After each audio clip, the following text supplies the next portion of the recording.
एकदम पटकन होणारी अशी ही रेसिपी आहे। हे पाहू शकता तुम्ही, असा रंग आलेला आहे तिचा। नमस्कार, गुलमोहर किचनमध्ये आपलं स्वागत आहे। आज मी गव्हाचा जो चीक असतो तर तो चीक तयार झाल्यानंतर जे चोथा तयार होतो तो या प्रकारे राहतो आणि आज मी याची भाजी बनवणार आहे। तर त्यासाठी मी इथे थोडासा लसूण ठेचून घेतलेला आहे आणि एक कांदा मीडियम साईजचा हा कापून घेतलेला आहे। तर आता इथे तेल तापलेलं आहे व त्यामध्ये मी थोडीशी मोहरी घालत आहे, नंतर जिरे टाकत आहे आणि हा कांदा आपल्याला गुलाबी परतून घ्यायचा आहे।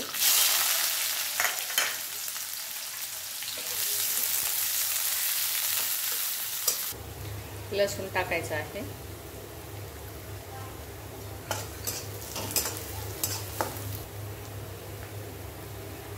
थोडीशी हळद घालायची आहे व 1 चमचा लाल तिखट।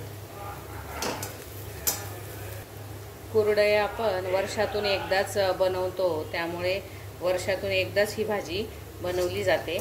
आमच्या घरात सगळ्यांना आवडते, म्हणून ही आवर्जून ज्या दिवशी मी गव्हाचा चीक दळते यंत्रामध्ये, तर तो जो चोथा राहतो तर त्या दिवशी मी ही चटणी किंवा ही जी भाजी असते ती करत असते। सगळ्यांना खूप आवडते, सगळे आवडीने खातात।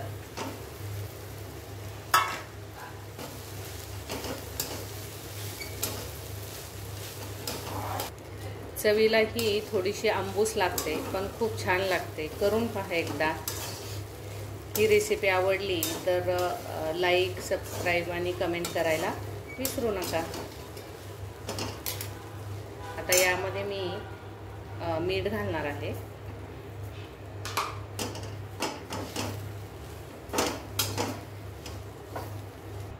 मी याला आता थोडासा पाण्याचा शिपका मारणार आहे, म्हणजे जी भाजी आहे ती एकदम कोरडी फटफटीत होणार नाही।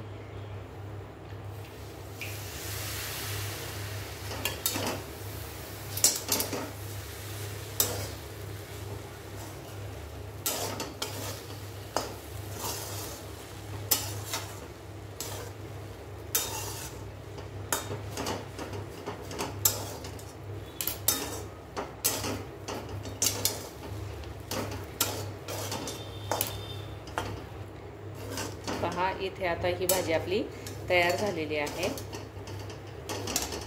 ते पाहू शकता तुम्ही, खूप छान रंगही आलाय आणि चवही खूप छान लागते। करून पहा एकदा नक्की। एकदम पटकन होणारी अशी ही रेसिपी आहे। हे पाहू शकता तुम्ही, असा रंग आलेला आहे तिचा।